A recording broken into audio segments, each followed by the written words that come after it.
más competitiva y dinámica del mundo. Vamos a someter este tema al análisis. Recibimos por ello a nuestro invitado. Nos acompaña desde México. Él es el doctor José Antonio Hernández Macías, investigador del Centro de Investigaciones sobre América Latina y el Caribe de la UNAM. Gracias por su tiempo para Telesur. Bienvenido a esta jugada crítica. ¿Cómo está? Siempre un gusto, Paola, acompañarte. Doctor, es importante analizar por aristas lo que ha sido este encuentro de los líderes de América del Norte, denominada así en su 10ª versión, que ha sido acogida en la Ciudad de México, una región que además ha registrado un superávit en cuanto a sus relaciones comerciales con Estados Unidos, que no es un dato menor que también me gustaría colocar sobre la mesa. Para empezar, ¿cómo calificar el encuentro sostenido entre el presidente de Estados Unidos, el demócrata Joe Biden, y lo califico así con línea política porque también vamos a sumar al análisis la impresión o el impacto que podría tener el retorno de los republicanos, la presencia del primer ministro de Canadá, Justin Trudeau, y el presidente de México, López Obrador? Claro que sí. Bueno, yo creo que esta fue una cumbre llena de diversos hechos bastante simbólicos, ¿no?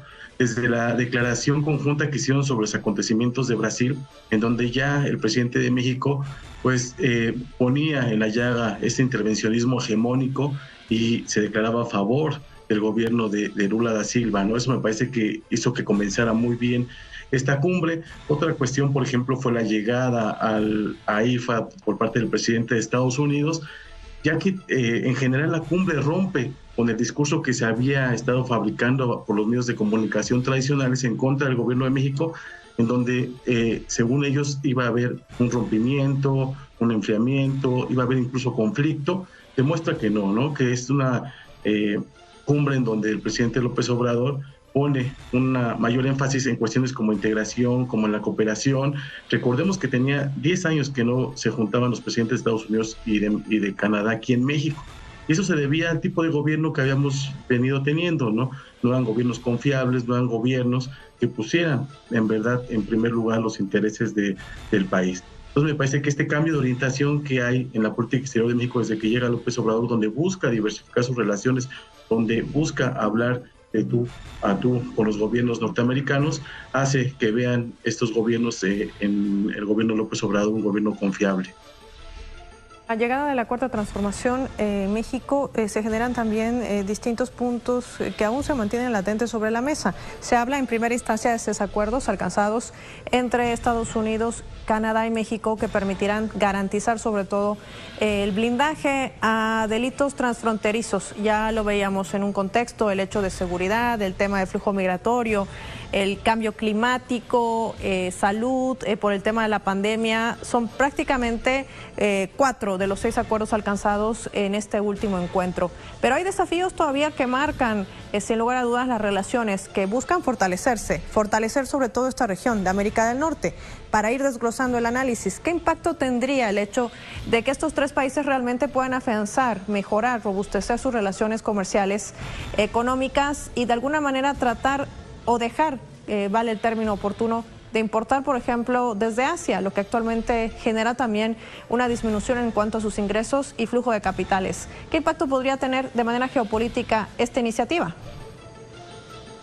Bueno, sin duda el poder llegar a buen puerto de estos objetivos que se propusieron mejoraría bastante la región, ¿no? Ya se habla de este comercio intrarregional, de estas cadenas productivas que podrían recolocarse en esta región, y eso beneficiaría bastante no solamente a las 3 economías, como lo mencionaba López Obrador en su discurso inaugural, ¿no? Sino incluso hablar de llevar más allá esta integración, que no sea solo Norteamérica, y trasladarla hacia América Latina, ¿no? Ya mencionaba cómo se deja de ser esa punta de lanza de los intereses estadounidenses por convertirse en un interlocutor, ¿no? Ya que no se puede pensar en avanzar ni siquiera solamente a nivel nacional o por medio de unilateralmente, sino que se tiene que avanzar regionalmente.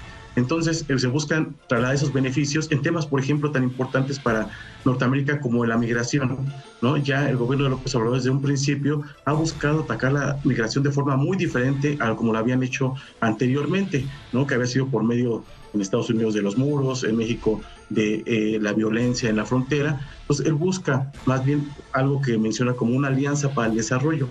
es decir, el atacar los temas como la migración de forma de raíz, ¿no? De forma de mejorar los niveles sociales en los países expulsores de migrantes, para que así deje de haber estos conflictos que hay por el tránsito de la migración irregular. O la cuestión de seguridad, ¿no? Que tiene que ser algo conjunto. También ya es algo que viene desde hace varios años, cómo se busca no solamente darle una visión de que México deba de cooperar en cuestiones de seguridad, sino que Estados Unidos debe hacer su trabajo.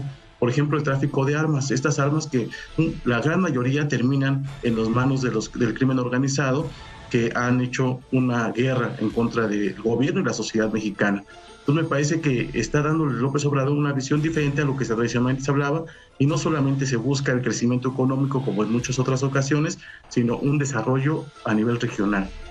Ahora, este plan de acción trilateral, como se ha denominado, para combatir sobre todo el flujo irregular de migraciones, que de alguna manera también permitirán crear algún tipo de proyectos que generen, con propiedad, movimiento y recursos económicos, sobre todo para países de Centroamérica, donde existe mayor cantidad de flujo por distintas razones, que no en realidad vamos a abordar a profundidad este tema, pero sí hablar de esta acción trilateral. ¿Qué tan efectiva va a ser, por un lado, y por otro lado, si correrá en riesgo la misma tras una posible victoria en un futuro de los republicanos, que tienen una línea totalmente contradictoria en esa materia principal a relación de los demócratas? Sin embargo, no estamos hablando de un cambio de línea estratégica en cuanto a su política exterior. Claro que sí, sin duda el tema de la migración ha sido un arma que han usado los republicanos en contra de los demócratas dentro de Estados Unidos, ¿no? Los acusan de no poder tener un buen orden en las fronteras.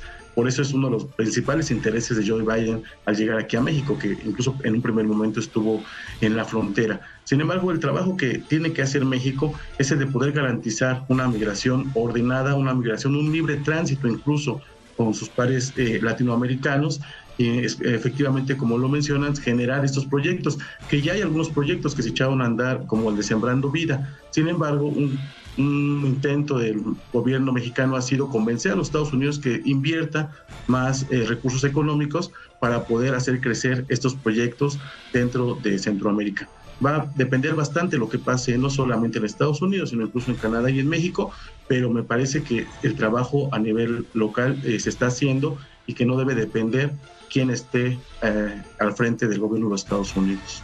Ahora, dentro de los desafíos que marca, sin lugar a dudas, la cuarta transformación a la cabeza de López Obrador en México, está el hecho del impulso, sobre todo del tema energético, poder resolver este tema que ha generado conflicto y roce, sobre todo con países de Estados Unidos y Canadá, que en algún momento también señalaban de que la aplicación del TEMEC, este tratado de acuerdo entre México, Estados Unidos y Canadá, iba a tener sus roces con las leyes energéticas aprobadas en México, de alguna manera garantizando la soberanía y sobre todo la redistribución de la riqueza que se genera por este tipo de rubros dentro del país. Estamos hablando para los mexicanos, algo que en algún momento se vio amenazada, sobre todo el sector de inversión de empresas estadounidenses y canadienses que operan actualmente en México, algo que en su momento fue desmentido por el gobierno de México y se dijo en ninguna manera se va a mellar la inversión, pero sí se va a proteger lo que se refiere a los recursos que le pertenecen a los mexicanos, en una lógica de soberanía y sobre todo de autodeterminación, muy marcada también bajo la línea de López Obrador, que inclusive estaba registrada mucho antes de que llegara al poder o al gobierno. ¿Qué implicaciones tendrá el funcionamiento del TEMEC? Estamos en un momento crucial de su implementación. ¿Cómo se avisora este panorama, sobre todo que le ha generado conflicto y roce?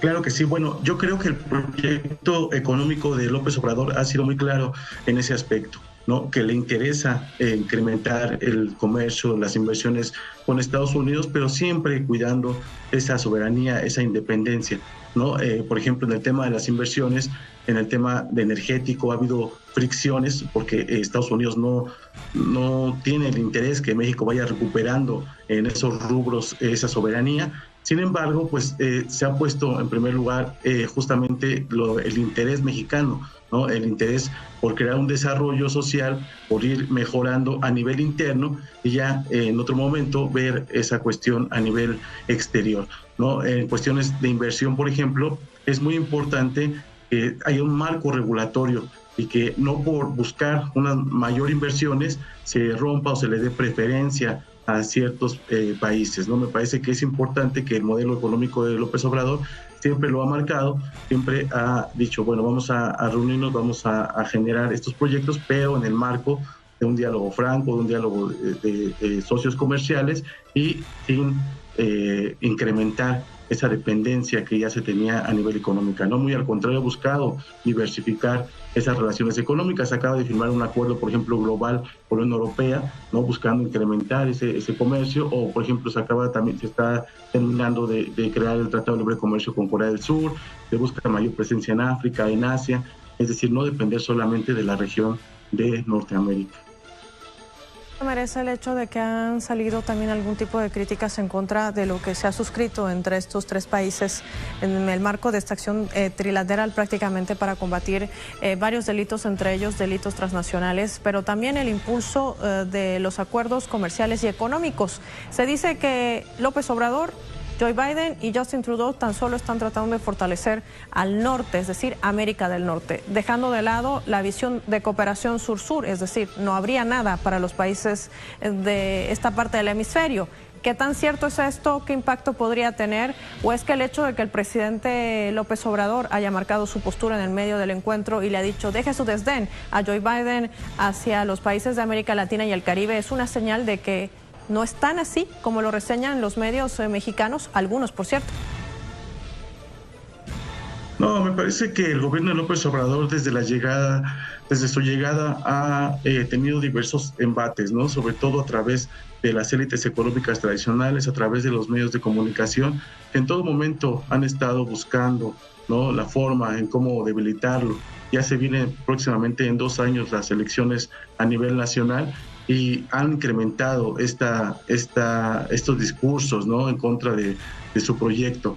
Pero me parece que es otra realidad la que se ve a nivel social, me parece que es otra realidad la que vemos en las calles, en el día a día, en donde ha estado muy al contrario recobrando cada vez mayor popularidad, mayor apoyo por parte sobre todo de las clases bajas, de las clases medias bajas, y esto se debe al cambio, los cambios importantes que ha habido, ¿no?, como la disminución de la corrupción, un mayor apoyo a programas sociales. Entonces me parece que este es uno más de los discursos que han estado en contra del gobierno, pero que en esta cumbre se ha demostrado que no hay ese tipo de acciones, solo se busca ese tipo de objetivos. Lo que marca sin lugar a dudas esta línea, es posible marcar acuerdos comerciales, financieros, climáticos, inclusive de respaldo al respeto a los derechos de distintas regiones del país, sobre todo para los pueblos indígenas, un acuerdo que también más adelante lo vamos a someter al análisis por el impacto que esto reviste, sobre todo de una nación altamente cuestionada como es Estados Unidos, y los últimos acontecimientos que también se generaron en Canadá. Recordarás que de alguna manera generaron y alertaron a la opinión pública a través de lo que había salido a la luz. Estamos pendientes de lo que sucede en el país en torno a este acuerdo trilateral, esta cumbre de los jefes de América del Norte que han trazado 6 acuerdos en una primera instancia y con temas aún pendientes por resolver. Gracias al doctor José Antonio Hernández Macías. Vamos a marcar nosotros una pausa en el programa. Le reiteramos a usted nuestra jugada estratégica a propósito del tema que hoy centra nuestra atención y también nuestro análisis. La jugada estratégica de hoy: Estados Unidos, México y Canadá están buscando fortalecer sus relaciones económicas y comerciales. Le preguntamos, ¿qué impacto geopolítico tendrá? ¿Hay temas pendientes? ¿Qué dice el soberano? Cuando regresemos vamos a profundizar el tema de análisis. Ya volvemos.